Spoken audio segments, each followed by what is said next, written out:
She was screaming into a blizzard when the world went silent. 1 second, her voice tore through the trees like a wounded animal. Then the snow swallowed it whole. Constance fell to her knees, both hands wrapped around her belly, which had just clenched so violently it stole her breath.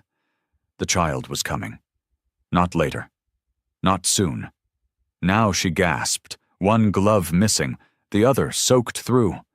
Her skin burned, then numbed. Her thighs shook. She tried to crawl, but her legs gave out, and her face hit the snow so hard she tasted blood. This was how it ended.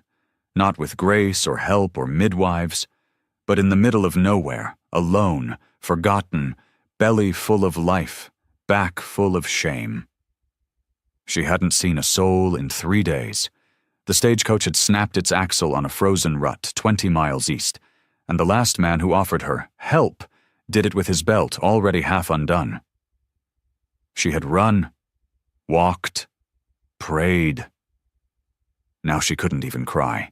The wind whipped the trees into ghosts, and her coat flapped open, exposing the bloated curve of her stomach, rising and falling in frantic rhythm. "Please," she whispered, throat raw.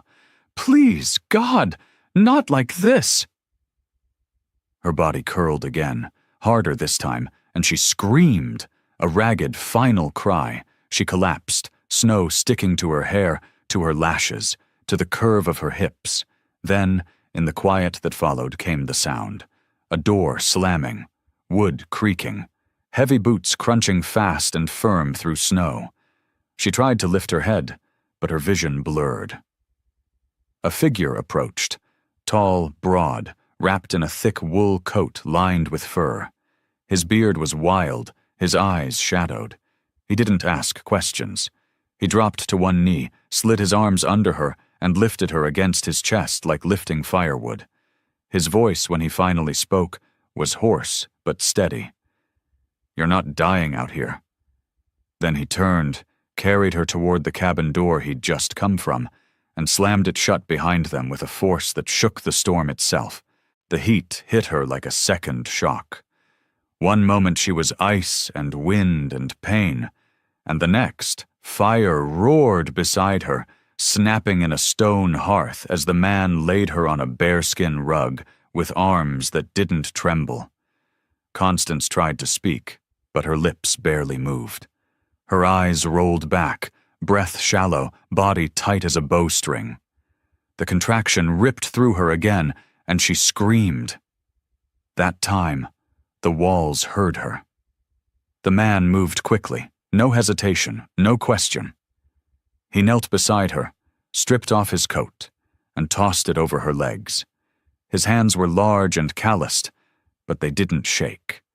He pulled a knife from his belt and met her eyes just once. "I need to cut the dress." She couldn't reply, couldn't nod. But she didn't stop him. The blade slid through fabric in one clean motion, splitting her dress from hem to waist. The warmth of the fire met her skin.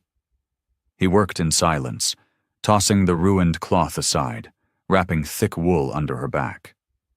"Name?" he asked. She choked on the word before it came. "Constance." "You're in labor, Constance. Hard labor." She gave a half laugh that sounded more like a sob. "I noticed." He looked at her, eyes dark and steady. "You alone?" She nodded. "How far along?" "I don't know. Soon." He pressed a hand to her belly, gently, like testing wood for rot. "It's close," he said. "Minutes, not hours." Another wave hit her then, sharp, unstoppable.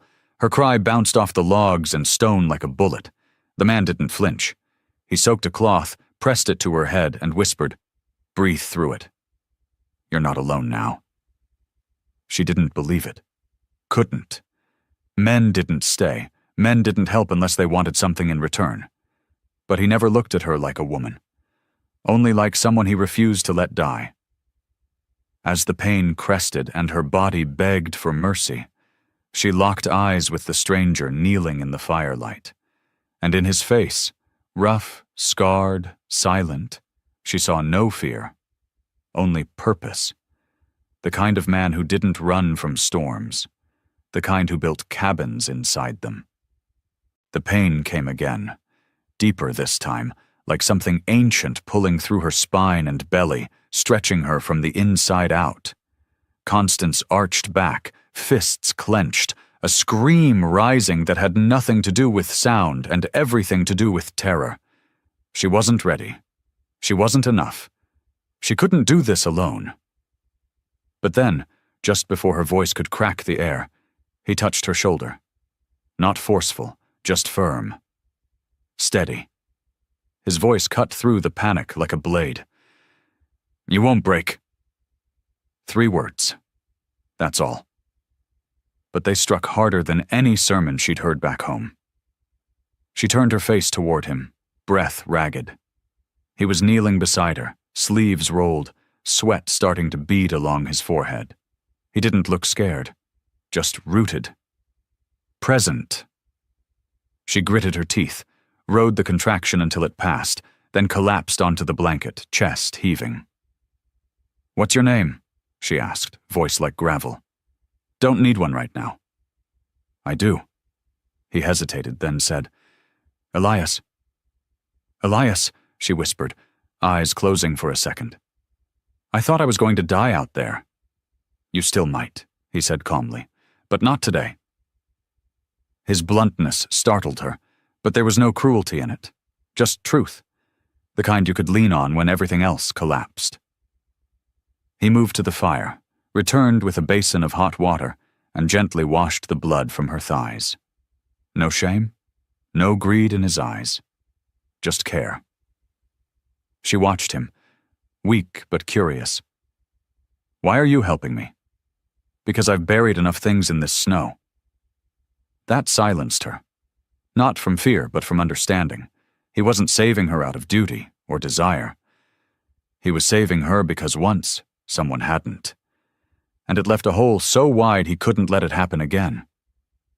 Another wave of pain tore through her, and this time she didn't scream. She held onto his hand, rough, warm, alive, and breathed until the contraction passed.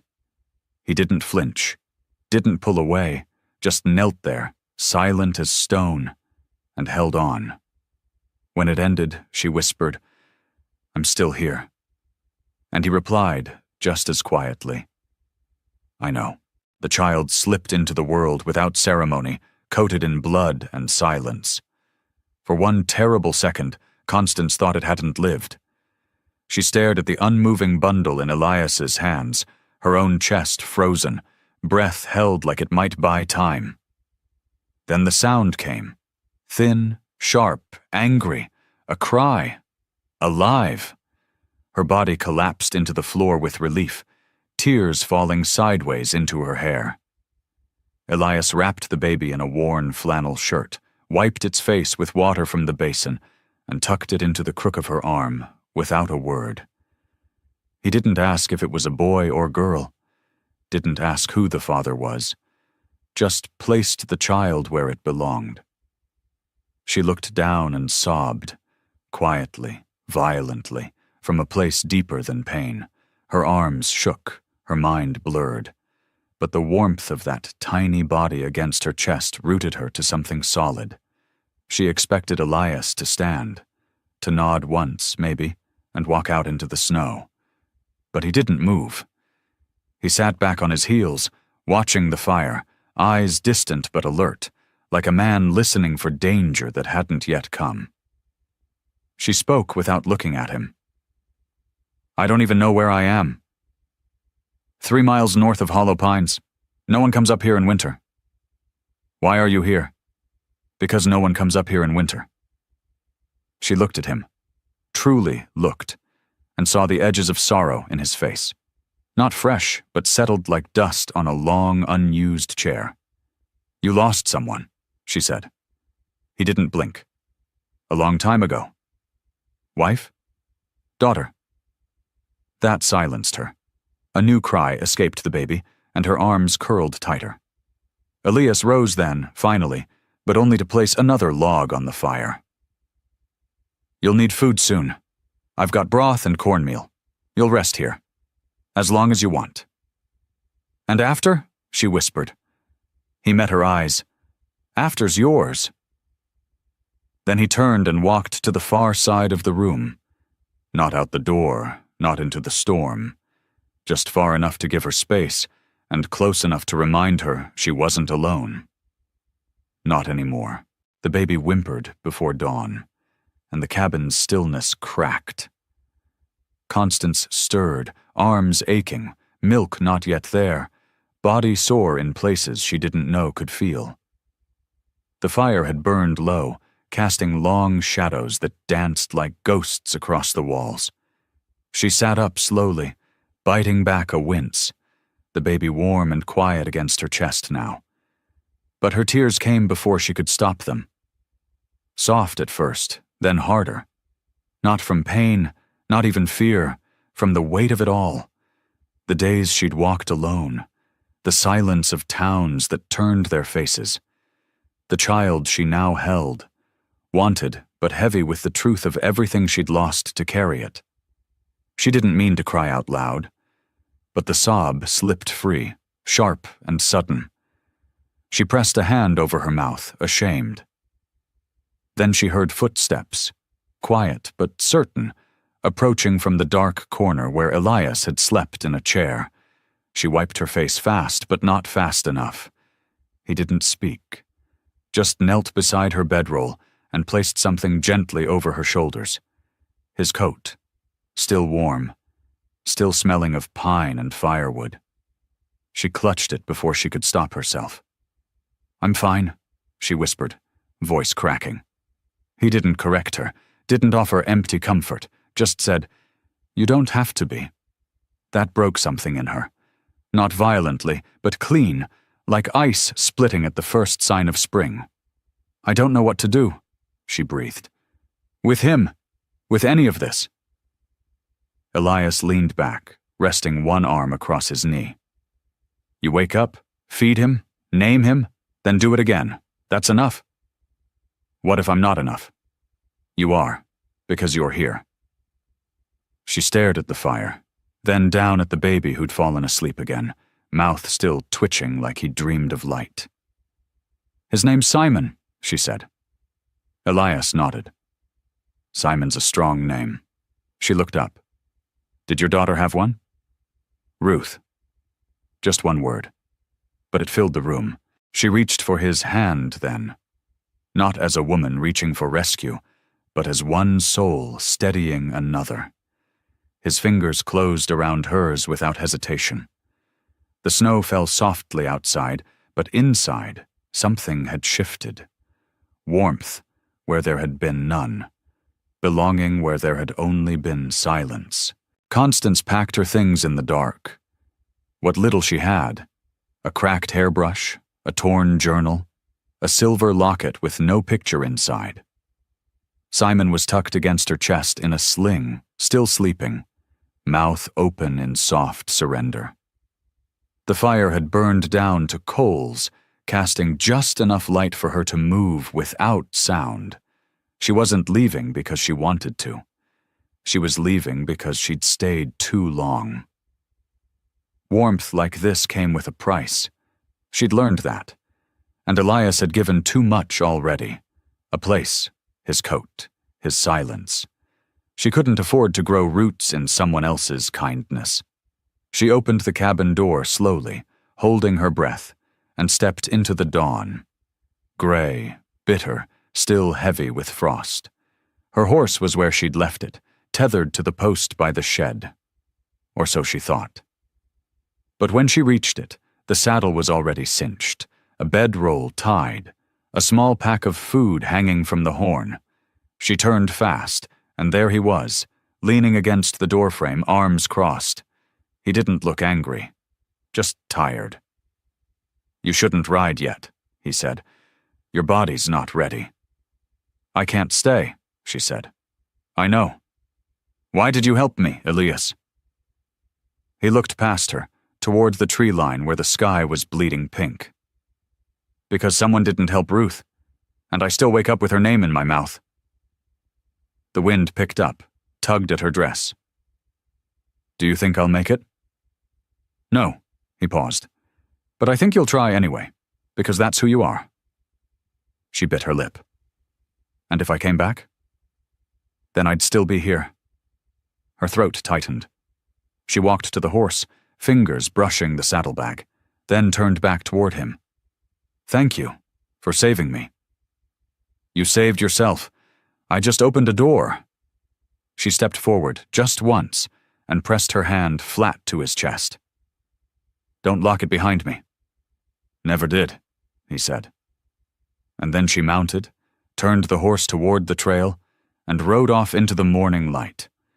Her child pressed to her heart, and the echo of his words wrapped tighter than the coat she wore. The chapel was nothing more than 4 walls and a leaning cross, tucked behind a trading post where no one asked names and everyone kept moving. Constance swept floors in exchange for broth, nursed Simon on a bench that creaked beneath them. At night, she curled beneath a threadbare quilt with her child pressed to her chest, whispering stories she made up as she went. But even when the boy slept, even when the wind outside went quiet, her mind returned to the cabin, to the sound of wood splitting, to the weight of Elias's coat, to the steadiness in his voice when everything else had fallen apart. She had left because she didn't want to need anyone, but she'd left her breath behind. One evening, a traveling preacher offered her a ride east. "You and the boy can come with us," he said kindly. "There's work, and people." She thanked him, said she'd think about it. But when she held Simon that night, wrapped in a blanket Elias had stitched at the corner, he stirred, fussed, and let out a sharp cry. She hushed him gently. "It's all right, sweetheart," she whispered. But as the sound rang through the empty church, her heart clenched. The cry echoed against the stone, and all she heard in it was a name. Not her own. His. Elias. She laid back slowly, eyes wide open, and realized she had never really left, not fully. Her body had ridden south. Her heart was still beside the fire, in the quiet, where she was safe without being owned, known without being named. In the morning, she packed her things. The preacher was already hitched and waiting, but she handed him back the promised meal and thanked him for his kindness. "You sure?"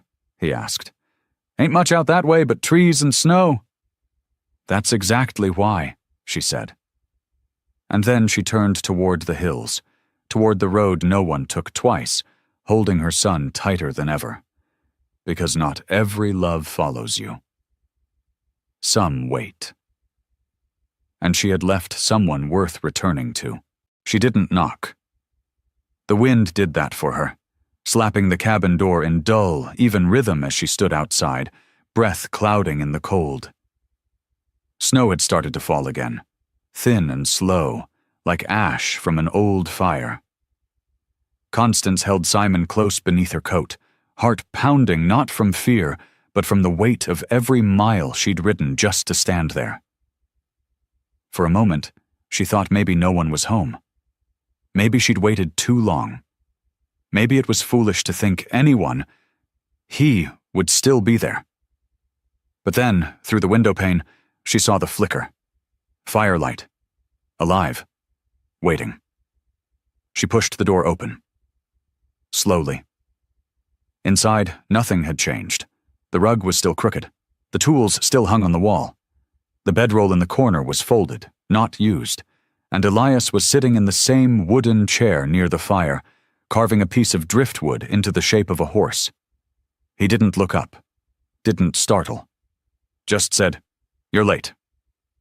She let out a breath she didn't realize she'd been holding. "I got lost." "Good," he said. "That means you found your own way." She stepped forward, blinking against tears. "I didn't know if you'd still be here." He set the carving down gently. "I told you, I don't lock the door." Simon stirred, letting out a tiny grunt. Elias stood then, walked over, and looked at the child. Not reaching, not presuming. "He's grown," he said. "He missed the quiet," she whispered. "And so did I." For a long moment, nothing moved. Then Elias stepped aside. She passed him, brushing his coat with hers, and walked to the fire. Saturday pulled Simon from her chest and laid him in her lap.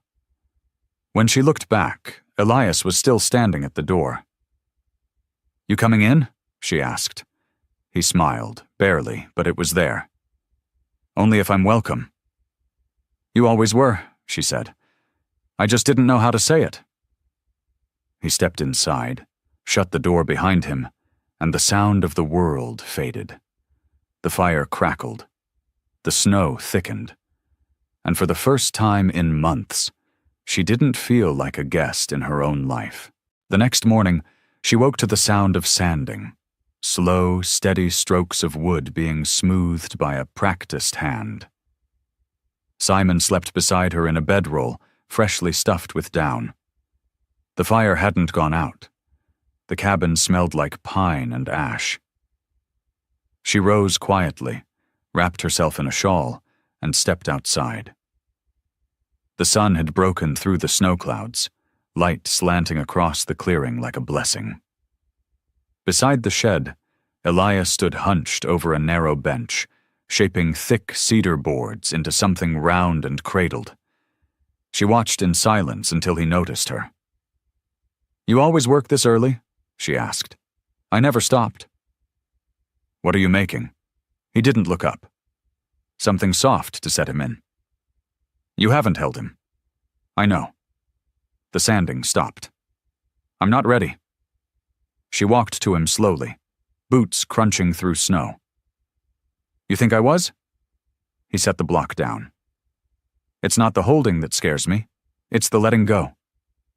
She stood beside him now, near enough to see the lines around his eyes. "You think he'll die?" "I think things I love tend to." Her voice softened. "He isn't Ruth." "No," he said, "but I still hear her sometimes. When the fire pops or the wind moves wrong." She placed a hand on the edge of the cradle in progress. "You built this even though you're scared." "That's the only way anything worth having gets made." They stood in silence as the cold lifted slightly. Constance didn't ask again, didn't force anything. She just walked back inside, unwrapped Simon from his blankets, and laid him gently on the bearskin rug. When Elias returned an hour later, hands still coated in sawdust, she stepped aside. "He's warm, federal, clean." Elias paused in the doorway, stared at the tiny body curled like a comma. Then, slowly, he crossed the room. He didn't reach for the child. He knelt beside him, sat cross-legged on the floor, and just looked. Simon yawned in his sleep, tiny arms stretching up toward nothing. Elias didn't speak, but he didn't move away either. And Constance knew. This was how he held things now, with time, with presence, with the kind of love that doesn't ask to be trusted. It simply stays. Spring came slow, inching across the mountain like a secret passed between trees. The snow melted first along the edges of the creek, then in the hollow near the cabin where Constance liked to sit and let Simon kick at sunlight. The world softened. So did she. She never told Elias she loved him, never said she'd stay. But she didn't leave, and he didn't ask her to. Each day they moved like two halves of something unspoken. Him cutting wood, her carrying water, Simon laughing in the background like the sound of something being rewritten. One morning, she woke to hammering. Not fast, not frantic, just sure. She wrapped herself in her shawl, stepped outside, and saw him building again. This time it wasn't a cradle. It was an extension to the cabin. A second room, already framed, roof half covered. "What's this?" she asked, arms folded. "Room," he said. "For what?" "You tell me." She smiled. "We don't need more space." He looked up, eyes squinting in the sun. You will. Eventually. She stood in the doorway for a long time, watching him work. No plans drawn, no promise asked, just hands and wood and the quiet faith that tomorrow still mattered. That evening she cooked without asking what he liked. He cleaned the tools without needing to be told. Simon fell asleep in his arms for the first time, and Elias didn't flinch when the baby drooled on his shirt. They didn't speak much that night. But when the fire cracked and the wind rattled the walls, Constance reached for his hand beneath the blanket. He didn't move, just laced his fingers with hers. Not to claim, not to protect, just to share the warmth. She had walked through snow with no destination, cried in churches where no one prayed for her, and given birth in a storm that should have taken her life. But somehow she ended here, with a man who never made her beg, never asked for her history, never told her what she owed, just gave her a roof, a fire, a room she hadn't asked for, because he saw what she didn't dare say. And if you felt that too, then subscribe to Echoes of the West. And tell us in the comments, have you ever been loved in silence, without conditions?